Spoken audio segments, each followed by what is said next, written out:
Sir जय Hind. Major general राजन Kochhar sir, जय हिंद। बहुत बहुत शुक्रिया समय देने के लिए। Thank you sir.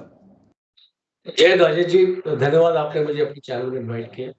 Thank you sir, आपने इतना कीमती समय निकाला मेरे व्यूअर्स के लिए।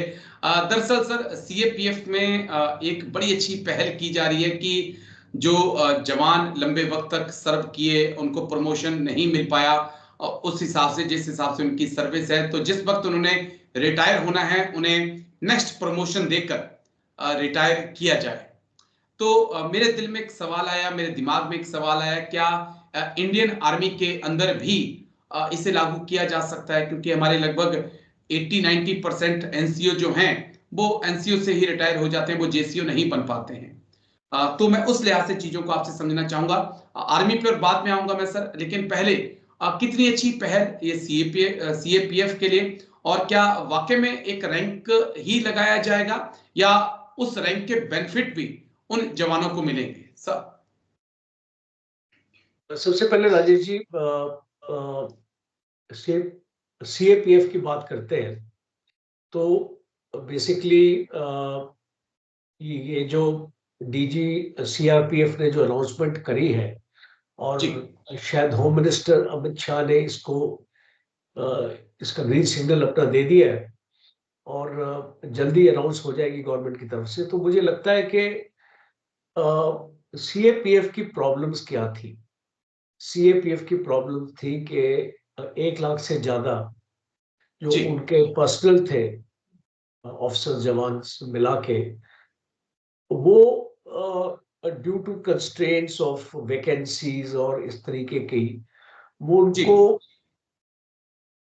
वो प्रमोट नहीं कर पा रहे थे, उनको एक ओहदा नहीं दे पा रहे थे, उनको एक अपॉइंटमेंट में प्लेस नहीं कर पा रहे थे। तो इसकी ओके वजह सर। से ये लोग अपने जो भी रैंक थी इनकी, तो ये एलिजिबल थे नेक्स्ट रैंक के लिए, जी जी बट वैकेंसी ना होने के कारण, है ना, या जो ऑर्गेनाइजेशन स्ट्रक्चर आपका बना होता है, वैकेंसी तो होती है कई बार, जी जी बट आप उस वैकेंसी को सप्रेस करके रखते हैं।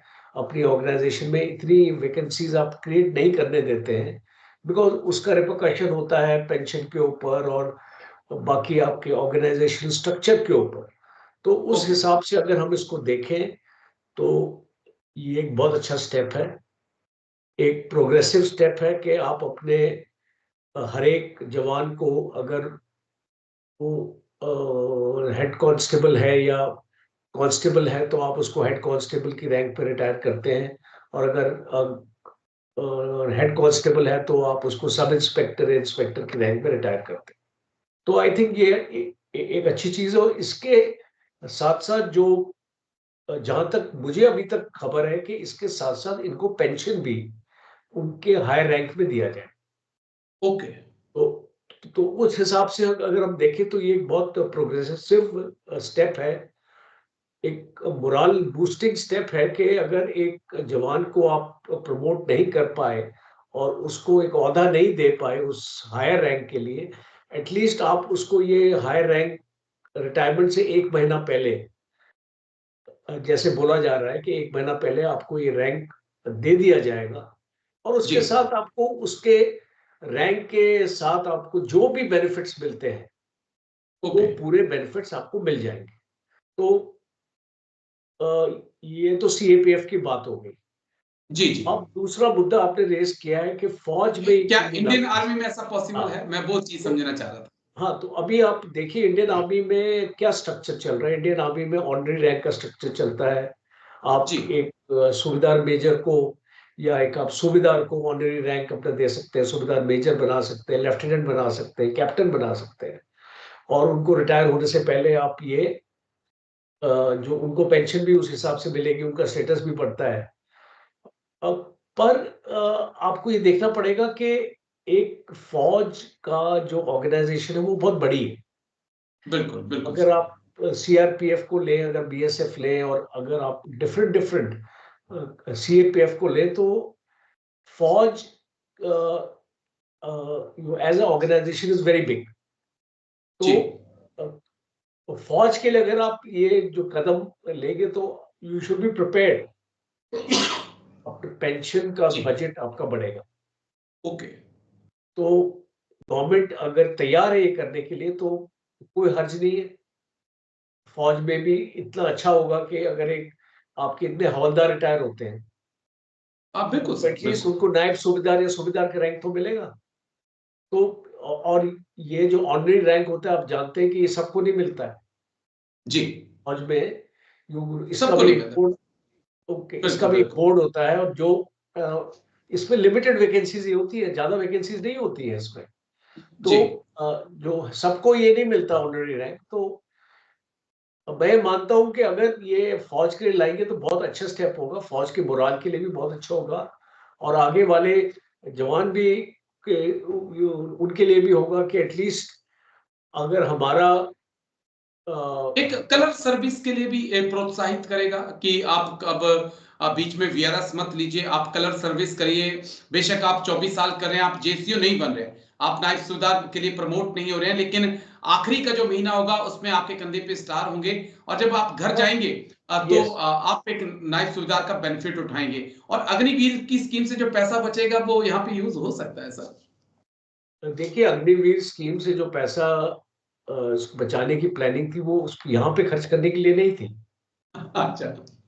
वो आपके हथियार लेने के लिए और अपनी जवानों पे खर्च नहीं करेंगे। नहीं, ऑब्वियसली वो स्कीम का मकसद ही यही था, हम सब जानते हैं। जी। गवर्नमेंट ब्लैक एंड व्हाइट पे बोलती नहीं है, बट गवर्नमेंट को भी पता है कि अग्निवीर स्कीम क्यों लेके आए थे वो।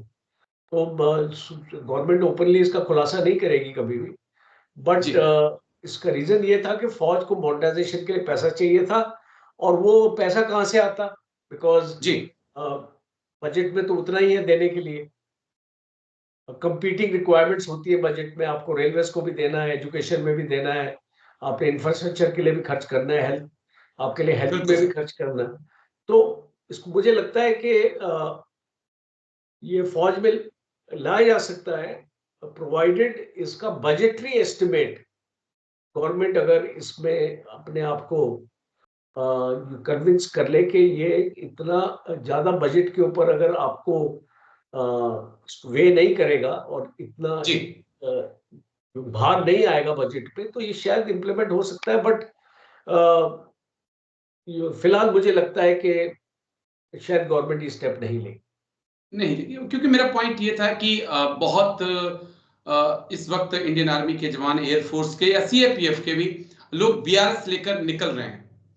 क्योंकि उन्हें पता चल जाता है, जब आदमी 18-19 साल नौकरी करता है तो उसे लग जाता है कि आगे अब उसके फ्यूचर में क्या होने वाला है, क्या वाकई में वो जेसीओ रैंक के लिए प्रमोट होगा, नहीं होगा। तो उस लिहाज से अगर ये एक ऑप्शन होता है तो एक ज्यादा अच्छा ऑप्शन हो सकता है, ताकि जो, क्योंकि एक्सपीरियंस भी मैटर करता है सर सेना के अंदर। अगर ये लोग 24 साल तक टिके रहेंगे तो ये अपने एक्सपीरियंस का जो फायदा है वो अपने जूनियर को और दे सकते हैं, क्योंकि एक जवान को इस 18 साल तक पहुंचने में कई चीजों का सामना करना पड़ता है जहां तक वो पहुंचता है, और कई को सीखता है, वो आने वाले जो युवा हैं उनको सिखा सकता है। बिल्कुल आपकी बात में दम है, और होना चाहिए, और क्यों नहीं होना चाहिए। आप अपने एक फौज के अपने जवान को जब वो अपने घर जाता है, पेंशन जाता है, तो वो अपने शान के साथ अपने गांव में बिल्कुल। जाएगा सूबेदार बन के। और सुबेदार बने।